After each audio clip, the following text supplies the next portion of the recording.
Y como les anticipaba antes de la pausa, estamos recibiendo aquí en el estudio de Radio Quilmes a la directora de Cine Quilmenia, Alejandra Perdomo. ¿Cómo estás, Alejandra? Muy contenta, gracias por la invitación, Valeria, así que un gusto. Bueno, vamos a contar un poquito quién es Alejandra, porque está presentando, lo hizo el jueves, día de estrenos de cine, su nueva película que es Laberintos Personales, que el 12 y el 13 de junio se va a estar presentando aquí en Quilmes, en el Espacio Inca, en el Teatro Municipal, ahí en Mitre 721, con entrada libre y gratuita. Y lo importante de Laberintos Personales es la temática que aborda, que es justamente tratar de saber el origen de 3 millones de personas, es una cifra altísima, que desconocen su identidad de origen.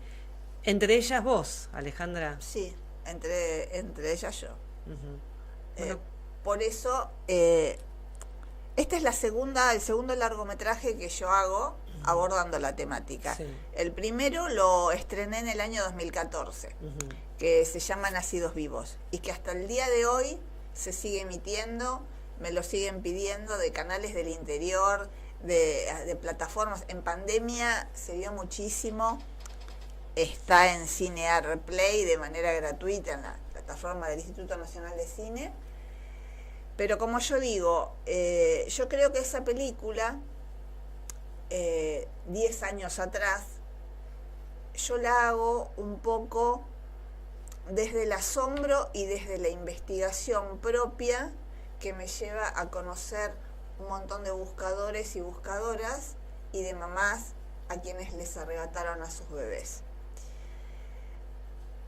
Pero yo vuelvo a abordar la temática ahora en Laberintos Personales, pero no es la continuación de Nacidos Vivos, porque si bien participan algunas de las voces que estuvieron grabadas en el 2014, 10 años después, ni ellas, ellos o yo somos los mismos, claro, ¿no? El tiempo siguió pasando, fuimos creciendo, nos pasaron cosas, la pandemia nos atravesó, pero lo que sí tiene de denominador es que en cuanto a las herramientas y a los resultados, seguimos sin tener respuesta del Estado, ¿no? Que no brindándote herramientas reales, que no haya un acompañamiento para que las personas que buscan su origen puedan acceder. Claro, aclarar, nosotros hemos abordado un par de veces aquí esta temática con Sergio Torreta, que es documentalista y que también está en búsqueda de su identidad, con Silvia Laforgue, que lamentablemente falleció hace muy pocos meses, otra mujer que deseaba conocer, en este caso, el destino de su hijo, que nació cuando ella era adolescente, y bueno, la falta de respuestas de sus propios padres respecto de qué hicieron con esas criaturas, y que generalmente cuando hablamos de búsqueda de identidad, automáticamente asociamos con lo que pasó en la última dictadura militar, con los bebés desaparecidos o nacidos en cautiverio, y los nietos recuperados, pero sin embargo, mucho más atrás en el tiempo, esto ya venía ocurriendo de otra manera, con parteras y médicos inescrupulosos que se aprovechaban de circunstancias de madres vulnerables a las cuales les terminaban quitando a los hijos. Exactamente. Muchas veces, como decís vos, con participación y complicidad de las propias familias, sobre todo cuando eran chicas muy jóvenes o adolescentes que no se pudieron defender, claro, de su propia familia, y que cuando quisieron comenzar a andar este camino de búsqueda, si no es por la buena voluntad de alguien que rompe el silencio, queda todo en la nada. Así que, ¿qué nos pasó en pandemia? Estábamos todas y todos encerrados. Gisela, de Búsquedas, cuando yo la entrevisto, que es de la Asociación Civil Búsquedas Verdades Infinitas, en el 2012 ella estaba estudiando abogacía, viendo que realmente desde lo legal había como no había respuestas tampoco de que se centraran en una figura determinada, porque nos siguen diciendo que es como un delito entre particulares, entonces el Estado no debería intervenir. Se recibió, se especializó en todo el tema, en todo el ámbito de los derechos humanos, y cuando ocurrió la pandemia, yo con todas mis protagonistas sigo teniendo lazo, afortunadamente, a través de los años, ¿no? Porque son todas de temáticas muy, muy sensibles, muy delicadas, y si no hay un ida y vuelta, una comunión entre nosotros, para mí sería, y para ellos prácticamente imposible, que se pudiera dar la narrativa que yo quiero en mis películas. Entonces hay mucha familiaridad, y ella junto a Silvia, que también es la vicepresidenta de la asociación y nos conocemos, dice, ¿qué hacemos? Estamos encerrados, nadie hace nada. ¿Hay mañana? ¿Qué va a pasar? Lo único que nos queda por hacer, porque proyectos de ley, millones dando vueltas, el diputado de turno que necesita mostrar votos. Dice, acá hay 3 millones de votos, se muestra y después queda cajoneado. Queda todo ahí. Ya eso lo hemos vivido a lo largo de los años. Entonces dijo, lo único que nos queda, que no se hizo, es hacer una presentación en la justicia federal, exigiéndole al Estado que se haga cargo de nosotros. Me dice, ¿qué te parece? Le digo, vamos. Y en ese momento que se toma esa decisión y que convocamos a buscadores y madres de manera virtual, porque no nos podíamos juntar, a mí me venían pidiendo que retome la temática y hacer un Nacidos Vivos 2. Y yo no es que no sentía la necesidad, me parecía que ya estaba, había sido bien concreto Nacidos Vivos, que hacer por hacer más o cambiar las historias, pero que no... Me parecía que yo no tenía nada para aportar desde lo narrativo, sino que era hacer más cosas, pero que quedaran ahí.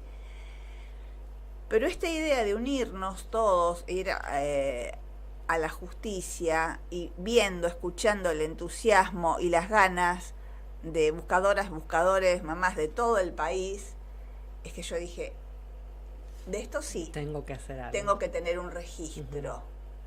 No sabemos cómo va a terminar, dije, pero sí tengo que tener un registro. Esto sí es otra historia para contar, es otra instancia. Desde la unión, desde la fuerza de lo colectivo.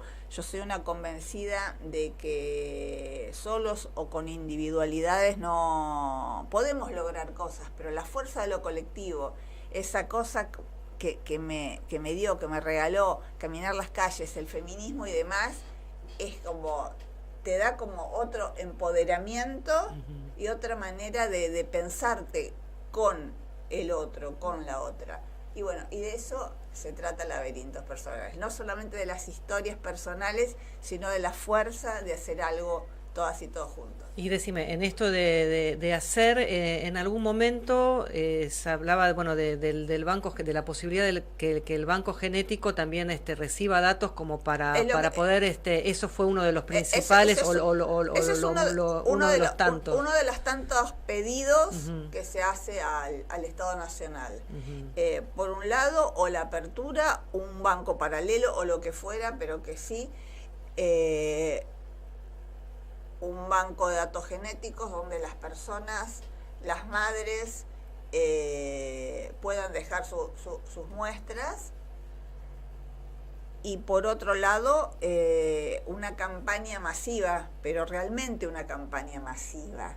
O sea, que cualquier persona, que aunque no tenga redes sociales, aunque no pueda, no sé, prender la televisión pública, en la radio comunitaria de todos lados, ¿verdad?, sepa que si duda de su identidad, no importando el periodo en el cual nació o le fue arrebatado su hijo, puede dirigirse a X lado. Claro.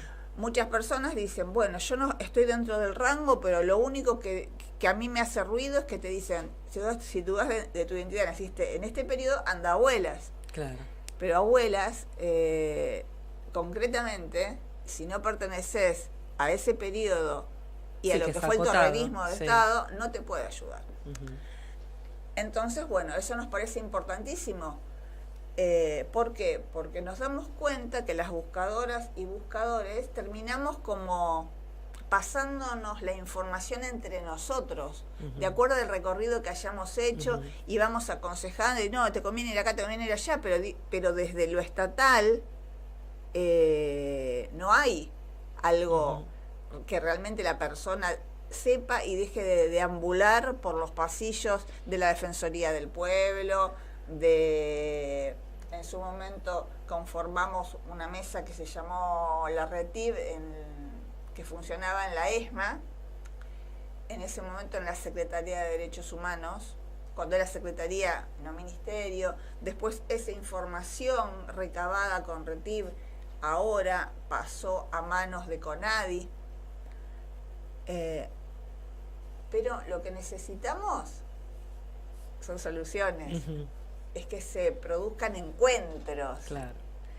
Y de todo esto, estamos para los que recién se enganchan con Alejandra Perdomo, ella es directora de Cine Quilmeña, que acaba de estrenar Laberintos Personales, donde justamente se habla de esto de la búsqueda de identidad. Reiteramos la cifra porque a mí me alarma, son 3 millones de personas que desconocen su identidad de origen. ¿Desde cuándo hay registro, por lo menos desde que ustedes manejan? Porque digamos, vos decís, tenés 59 años, estamos hablando desde ese tiempo, hay más atrás todavía, y la pregunta es, en la actualidad, ¿se siguen dando estas cosas? Sí, en este documental yo me encontré con muchas personas muy jóvenes, o sea, que nacieron post dictadura. Y que sufrieron la misma violación. ¿Y el, por así decirlo, el modus operandi es siempre el mismo? O sea, es que eso lo sabemos concretamente en la medida de que alguien que sabe realmente cuente la verdad. Hay de todo. A veces se ha manejado dinero, ¿no? Como una transacción. A veces es solamente la vulnerabilidad de esa mamá, que puede estar atravesando un momento emocional muy complejo, económico, no sabemos el contexto. Esa cosa que decimos como si nada, se fueron a buscar un chico al norte, está naturalizado. Claro. Nadie se espanta ante semejante cosa, ¿no?